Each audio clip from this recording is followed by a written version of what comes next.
திரு பொங்குலூர் மணிகண்டன் தேசிய ஜனநாயக கூட்டணியிலிருந்து விலகி இருக்கிறார் திரு ஓ பன்னீர்செல்வம். நீங்க அவரை எதிர்க்கும் போது வச்ச விமர்சனங்கள் ஒன்று பாஜகவுக்காக அவர் இருக்கிறாருங்க அப்படின்னு. நீங்க எப்படி பாஜகவை தீவிரமா எதிர்க்க ஆரம்பிச்சிட்டாங்க பாருங்க. இல்லையா, திரு பண்டுட்டி ராமச்சந்திரன் அவர்கள் அறிவித்த போதே அது ஒரு குழு என்றுதான் சொல்கிறார், உரிமை மீட்பு குழு. அப்போ அது ஒரு இயக்கமும் இல்லை, ஒரு கட்சியும் இல்லை, வெளியேற்றப்பட்ட அல்லது வெளியேறிய குழு. இப்போ இந்த குழுவினுடைய கடந்த கால நிகழ்ச்சியில் ஒவ்வொன்றாக பார்த்தோம்னா மக்களுடைய அந்த நம்பகத்தன்மையை இழந்த குழுதான். சொல்வதென்று செய்வதென்று. இப்போ அதிமுகவில் அம்மா மறைந்த பிறகு இந்த கட்சி இரண்டாக பிளவுபடுவதற்கு காரணமாக இருந்தது அவர்தான். அவர் சொன்ன காரணம் வேறு. அப்புறம் அவங்க எந்த காரணம் சொன்னாரோ அவர்களோட சேர்ந்து கொண்டு பயணிக்க முயற்சித்தார்.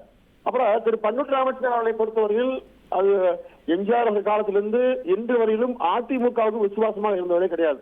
அதிமுகவை அழிக்க என்பதற்காக கடந்த காலத்துல பாமகவோடு இணைந்தும் விஜயகாந்தோடு இணைந்தும் அதுக்கு தனியாக கட்சி துவங்கியும் இப்பொழுது ஓபிஎஸ்ஓடு இணைந்து கொண்டும் இப்படி ஏதாவது ஒரு ரூபத்துல அதிமுகவை எதிர்த்து அதிமுகவை வீழ்த்துவதற்காக பயணிப்பவர் அவர் தான் அறிவிக்கிறார் இந்த முடிவை.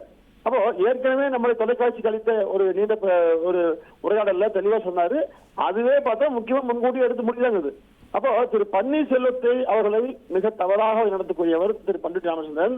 அவருடைய வழிகாட்டில் செயல்படக்கூடிய திரு ஓபிஎஸ் அவர்களுக்கு நிச்சயமாக ஒரு ஆபத்தான அரசியல் சூழலை உருவாகி இருக்கிறது. ஆனா இதுல என்ன ஒரு முக்கியமான விஷயம், திரு ஓபிஎஸ் அவர்களை பொறுத்தவரையில் அவருக்கு எந்த இழப்பும் இல்லை. பண்டுட்டியாருக்கு பொதுவாக இழப்பு இல்லை. திரு ஓபிஎஸ் அவர்கள் உச்சத்திலே முதலமைச்சர் இருந்தவர், அதிமுக தலைமை பொறுப்பு வகித்தவர். எனவே அவருக்கு இனி புதிதாக பிரதமர் பதவியோ வேற பதவியோ வரப்போவதும் கிடையாது. தமிழ்நாட்டுல உச்சத்துக்கு வந்துட்டார். ஆனா அவரோடு பயணிக்கிற ஒவ்வொருவருக்கும் நிச்சயமாக மிகப்பெரிய இழப்பை ஏற்படுத்துவார். கொஞ்சம் பேர்னா கூட மிகப்பெரிய இழப்பை ஏற்படுத்துவார். அதாவது அதிமுகவை யாரெல்லாம் அழிக்க முயற்சித்து கடந்த காலங்களில் அணி அமைத்தார்களோ குழுவை உருவாக்கினார்களோ அவர்களாம் என்ன ஆனார்கள் விமர்சிக்கிறேங்க. இந்த முடிவுக்கு தள்ளியது யார் அப்படிங்கறது பார்க்கணும்ல. இன்றைய அதிமுக தலைமை அவரை அகாமடேட் பண்ண முடிவு செஞ்சிருந்ததுன்னா அவர் பாட்டு இருக்க போறாரு, கூட்டணியாவோ ஒரு கட்சியாவோ இன் வாட் எவர் கெப்பாசிட்டி. அவர் அங்க வந்து இடம் இல்லை, காலம் கடந்துருச்சு அப்படின்னு சொல்லும் போது பிரதமர் சந்திக்காத போது he is left without another choice இல்ல. சரி சார், இப்போ பாக்குற தமிழ்நாட்டு மக்களுக்கு அது தெரியாம கொடுக்கலாமுங்க. எடப்பாடியார் அவர்களை பொறுத்தவரை கடைசி வரையிலும் திரு ஓபிஎஸ் அவர்கள் அதிமுக இணைந்து தனக்கு அடுத்த பொறுப்புல வகிக்க வேண்டும், அவருக்கு முழுமையான மரியாதை தர வேண்டும் என்றுதான் முழு மனதோடு விரும்பி இருந்தார். ஆனால் அவர் யாருடைய பேச்சையோ கேட்டுக்கொண்டு பண்டுட்டியார் போன்றவருடைய பேச்சை கேட்டுக்கொண்டு ஒரு செய்தி சொல்றேங்க. ஒரு முக்கியமான ஒரு தலைவர் அவர் பண்டுட்டியார் சந்தித்த போது அவர் தெளிவாக சொன்னது, நான் ஓபிஎஸ்ஸையும் இபிஎஸ்ஸையும் சேர விட மாட்டேன் என்று சொல்லியிருக்கார். இது பண்டுட்டியார் சொன்னது. அப்போ என்ன நோக்கம்னா இரண்டு பேரையும் பிரித்து வைக்க வேண்டும் ஒரு சூழ்ச்சியை திரு பண்டுட்டியார் செய்து கொண்டு வந்து அதுக்கு பணியாயிருக்கார். இப்போ எந்தவித கால்போச்சும் எடப்பாடியாருக்கு திரு ஓபிஎஸ் மேல இல்லை. அவர் மிக நட்போடு வந்து இணங்கி போயிருந்தால் இருவரும் இன்றைக்கு இணைந்து கட்சி இருப்பாங்க, எந்த பிரச்சனையுமே இல்லை. ஆனால் அவரை வேண்டாம் வெறுப்பாக உருவாக்கியது திரு பண்டுட்டியார் போன்ற அருகில் இருக்கிறவர்கள் தான். எனவே நீங்க சொல்லக்கூடிய அந்த கூற்று அதிமுகவில் முதல்ல இருந்தாலும் பிரச்சனையே இல்லைங்க. நீங்க வேற கட்சி எந்த கட்சியா இருக்கு, பிஜேபி யாரும் ஏன் நம்பி போறீங்க? முதல்ல நாம் எங்க வளர்ந்தோம், முதலமைச்சர்கள் உச்ச பதவியை எப்படி அடைஞ்சோம், அதிமுக காரணம்.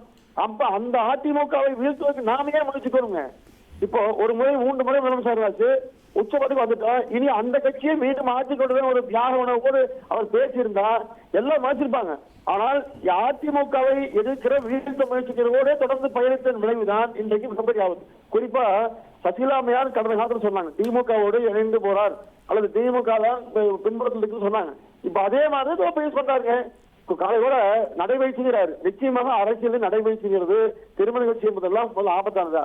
அதாவது சந்திப்பதற்கான ஒரு சூழ்நிலை உருவாக்கி கொண்டுதான் இந்த முடிவை எடுத்திருக்கிறார். நிச்சயமாக எப்படி அன்பராஜா அவர்கள் வந்து அதிமுக தொடர்காலத்தில் இருந்து கடைசி நேரத்துல யார் அதிமுகவுக்கு விரோதியோ, எந்த அதிமுக அழிக்கணும் என்று விரும்பியதோ அந்த திமுகவோட இணைந்து பயணிச்சது மாதிரிதான் திரு ஓபிஎஸ் பயணம் இருக்கிறதுங்க. நிச்சயமாக திரு ஓபிஎஸ் அவர்கள் வந்து இந்த பயணத்தின் மூலமாக தனக்கு ஒரு மிகப்பெரிய ஒரு ஒரு கருமொழி உருவாக்கியார். அவரால் எந்த ஆபத்தும் வரப்போறீங்க இல்லைங்க. அவர் வந்து நான் சொல்றது அதிமுக இணை பொதுச் செயலாளர் பதவி தரேன்னு சொன்னாங்க ஆரம்பத்திலேயே. இப்ப நீங்க இப்ப 2வது நாங்க வந்து எந்த எல்லைக்கும் போற தியாகம் பண்ற எனக்கு எது வேணும் இப்ப சொன்ன ஒரு அப்ப ஏன் சொல்லுங்க. ஒரு நிர்வாக குழு, செயற்குழு, பொதுக்குழு மொத்த குழுக்களும் அதிமுகவில் ஒற்றுக்கலவு சொல்லுதுங்க. அப்ப அது நிராகரித்து தனிமனிதனா வெளியே போனீங்கன்னா என்ன ஆபத்து இருக்குது? இப்போ இதுதான் கடந்த காலத்துல அம்மாவுக்கு ஏற்பட்டதுங்க. அப்போ அம்மாவை எடுத்து அதிமுக அழிக்க முயற்சியதெல்லாம் காணாம போனாங்க.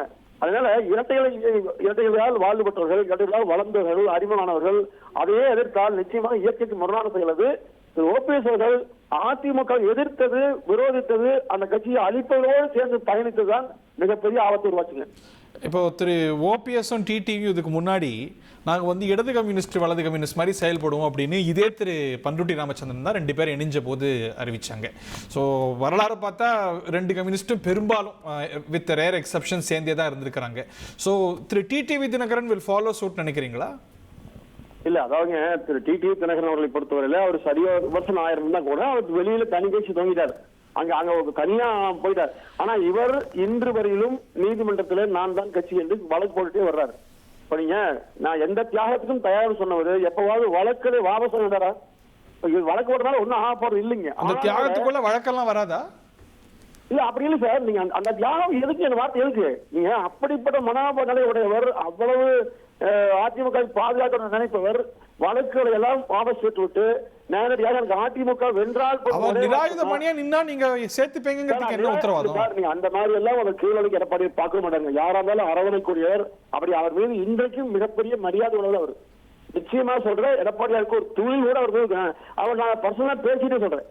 ஒரு முறை நானே அந்த ஓபிஎஸ் விஷயத்து காட்டுறேன்னு, அவர் நல்ல மனிதர் தான், எனக்கு மூத்த அண்ணனே சொன்னார், பெருமே சொன்னார்.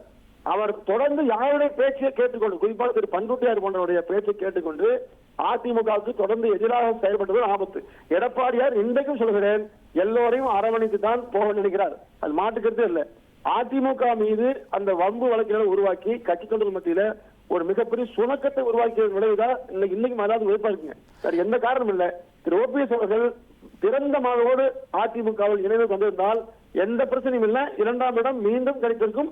மிக மரியாதையோடு நடத்திப்பாங்க அதிமுக. அது காலம் கடந்துருச்சு இல்ல?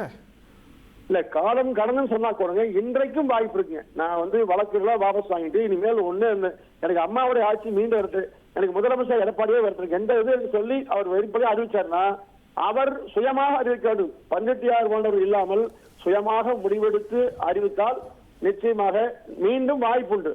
ஏன்னா அவர் நட்பு சொல்ற, அவர் மீது எடப்பாடியாருக்கு ஒரு துளி கூட வருத்தங்களே இல்லை. அவர் கடந்த காலத்துல யாருடைய, அவர் சொன்ன வார்த்தை யாருடைய பேச்சையோ கேட்டு கவனம் தான் சொன்னாரு எடப்பாடியார். அவரை கூட நாடு குறைய சொல்லல. அதனால எடப்பாடியார் அவர்களை பொறுத்தவரையில் திறந்த மனதோடு அம்மாவுடைய ஆட்சியை மீண்டும் உருவாக்க வேண்டும்ங்கிற அந்த முனைப்பில் மட்டுமே இருக்கிறார். எனவே அவருக்கு உறுதுணையாக இருக்கிற எல்லோரும் வரலாம். நிச்சயமாக அதிமுக கதவு திறந்தே இருக்குங்க. ரைட், எது திறந்திருக்குன்னு பார்க்கணும். திரு ஓபி பன்னீர்செல்வம் அவர்களுக்கு அடுத்து திறக்க போற கதவு எது? இன்னமும் கூட அவர் இங்க ரீட்டைன் ஆகிறதுக்கான ஸ்கோப் இருக்குன்னு நீங்க பேசுறீங்க. அவர் ஒருவேளை இப்போ அதிகம் யூகிக்கப்படுவது போல, திரு பண்ருட்டியாரே ஹிண்ட் பண்ணது போல விஜய் அணியில இணைந்தாரே ஆனால் அவர் ஒரு ஃபோர்ஸ் மல்டிபிளரா இருக்க மாட்டாரா? அவர் பிரிக்கக்கூடிய வாக்குகள் அப்படிங்கிறது அதிமுக வாக்குகளா இருக்காதா? சேதாரம் அதிமுகவுக்கா இருக்காதா? நீங்க அரசியலுங்க எந்த ஒரு மாற்று முடிவுகளையும் நம்ம யூகிக்க முடியாது. அந்த முடிவுகளுக்காக நம்ம அஞ்சி அரசியல் செய்ய முடியாது. ஒன்று. இரண்டாவது, அதிமுகவுக்கு எதிராக ஒரு அணியை அதிமுக முதலமைச்சர் இருந்தவரை உருவாக்க முயற்சித்தால் நிச்சயமாக மக்கள் ஒத்துக்க மாட்டாங்க. ஏன்னா கடந்த காலத்துல திரு பண்ருட்டியார் மாதிரி மூத்தவர் அதிமுக உண்மையிலே யாருமே இல்லதா, அண்ணா காலத்தில் இருந்தவர் தான். அவரே அந்த முனைப்புல சென்று அங்க ஒவ்வொரு கட்சியாக செய்து பார்த்து திரும்ப அதிமுக வந்தாருங்க.